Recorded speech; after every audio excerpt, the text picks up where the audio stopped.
షర్మిల వస్తుంది, జగన్ ఓటమి ఖాయము అని చెప్పేసి మళ్ళీ ఇది ఒక స్ట్రాటజీ మొదలు పెట్టారని చెప్పి మనం అనుకోవాలి. మొన్నట చంద్రబాబు నాయుడు ఒక సూపర్ పవర్ అన్నారు, తర్వాత జగన్ ఉన్నాడు అన్నారు, జగన్ని ఓడించడానికి పవన్ ఉన్నాడు, ఓట్లు స్ప్లిట్ అవుతాయి అన్నారు. తర్వాత ఇప్పుడు ఆంధ్రప్రదేశ్కి మళ్ళీ షర్మిల వస్తుంది అని చెప్పి కొత్త నినాదం తీసుకొస్తా ఉన్నారు. ఒక్కటి మీరు అర్థం చేసుకోవాలండి, ఇంతమంది కూటమిగా వచ్చినా కానీ జగన్మోహన్ రెడ్డి గారు ఏమీ పీకలేరండి. మీకు అర్థం కావట్లేదు.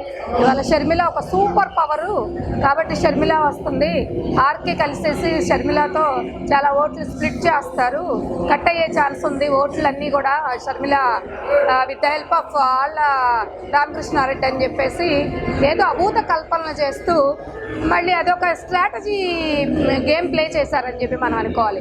ఒకటి మనందరం కూడా ఉన్నవాళ్ళందరం కూడా గుర్తుపెట్టుకోవాల్సిన అవసరం ఒక్కటైతే ఉందండి. ఆవిడ షర్మిల ఎప్పుడైనా ఏ రాజకీయ పార్టీ పెట్టింది, ఆవిడ కంటెస్ట్ చేసిందా, ఒక మాట మీద నిలబడిందా? కొంతసేపు కాంగ్రెస్ అంటది, కొంతసేపు కేటీఆర్ అంటది, లేకపోతే తెలంగాణ కాంగ్రెస్ పార్టీ అంటది. అసలు ఆవిడకే ఒక క్లారిటీ లేదు. అలాంటప్పుడు ఆంధ్రాకు వచ్చి ఏం చేస్తుందండి ఆవిడ?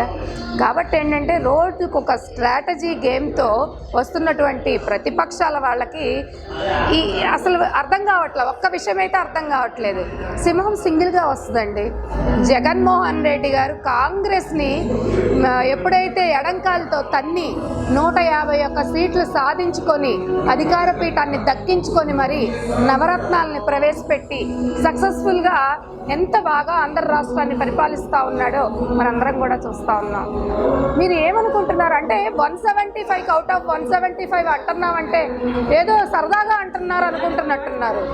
షర్మిల కాదు కదా, భగవంతుడు దిగొచ్చినా కూడా రాబోయే రోజుల్లో జగన్మోహన్ రెడ్డి గారి గెలుపునైతే ఎవరూ ఆపలేరండి. ఇదైతే ప్రతి ఒక్కళ్ళు రాసి పెట్టుకోవాల్సిన అవసరం ఎంతైనా ఉంది.